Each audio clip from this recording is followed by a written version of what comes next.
Anda kembali di Selamat Pagi Indonesia, pemirsa. Pak Danif, tadi kita sudah sempat menyinggung juga di segmen 1 dan 2 mengenai tentang portofolio sumber daya alam yang bisa dikelola, yang saat ini juga tengah dijalankan oleh Pertamina NRI. Nah, Indonesia kan kaya banget nih Pak, dengan potensi-potensi sumber daya alam terbarukan tersebut. Kalau dari Pertamina NRI sendiri, apa saja sih Pak yang sudah, bisa disebutkan lagi yang sudah dikelola dan potensinya seperti apa? Tentu saja untuk menurunkan emisi, mencapai target net zero tersebut. Ya, terima kasih. Ya, betul. Jadi Indonesia tuh sangat kaya ya. Tidak cuma kaya dengan sumber daya alam, tapi juga kaya dengan sumber daya energi dalam bentuk renewable energy. Jadi yang sudah kita lakukan ada di portfolio Pertamina itu paling besar adalah geothermal.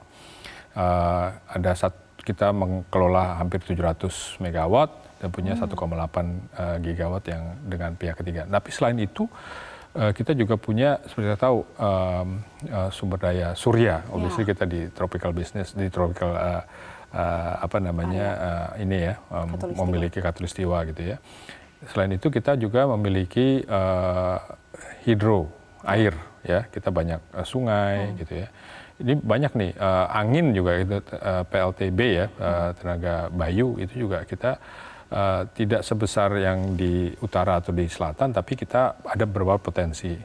Kita yang paling besar di dunia belum dimanfaatkan sampai sekarang adalah tenaga arus laut. Oh, iya. Ya, itu kita banyak. Ya. Terus juga kita punya biomasa, biogas gitu ya, yang memanfaatkan keragaman dari flora kita terutama ya, dari land base kita untuk bisa mengurangi emisi.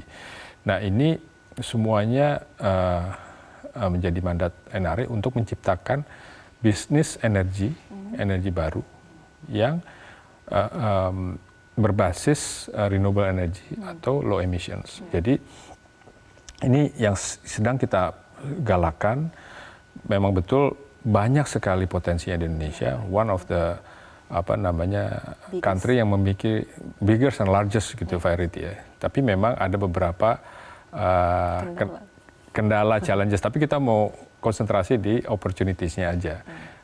Mungkin untuk challenges-nya yang saya bisa sampaikan memang in general, secara umum bisnis energi dari renewable energy ini perlu dilakukan dengan skala yang besar, gitu ya, untuk bisa menurunkan energy cost-nya.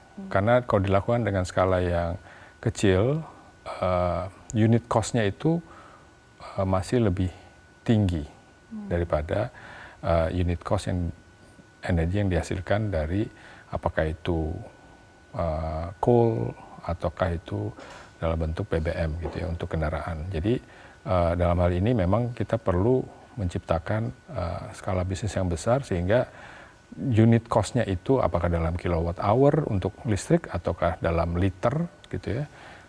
Untuk kendaraan itu bisa sama atau lebih murah, begitu.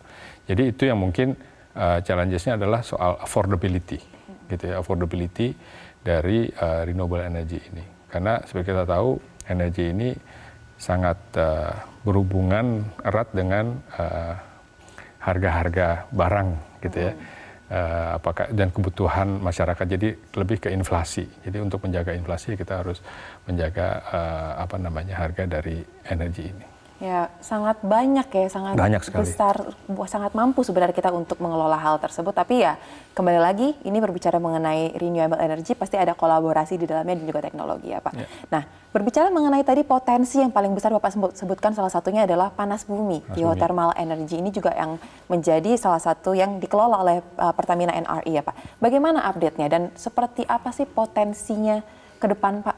Ya, ini sangat besar, sangat bagus. Salah satu subsidiary kami adalah Pertamina Geothermal Energy, sudah IPO di awal tahun ini.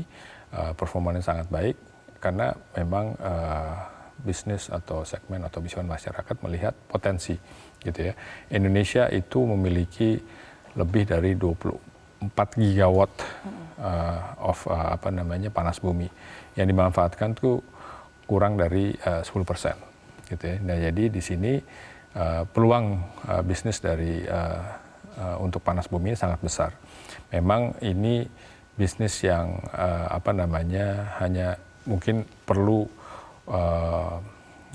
pengalaman gitu ya, perlu expertise dan juga kompetensi di eksplorasi, sehingga tidak bisa dilakukan oleh semua itu bisnis. Jadi pada intinya peluangnya sangat besar di Indonesia karena panas bumi ini satu dari dua source renewable energy yang bisa dipakai untuk base load, sehingga tidak ada intermitensi.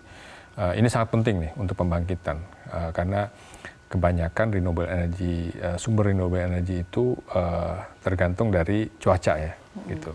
Kalau surya tergantung ada sinar matahari, kalau angin tergantung dari kecepatan anginnya, gitu ya. Nah jadi panas bumi dan hydro itu bisa digunakan untuk baseload karena tidak ada intermitensi.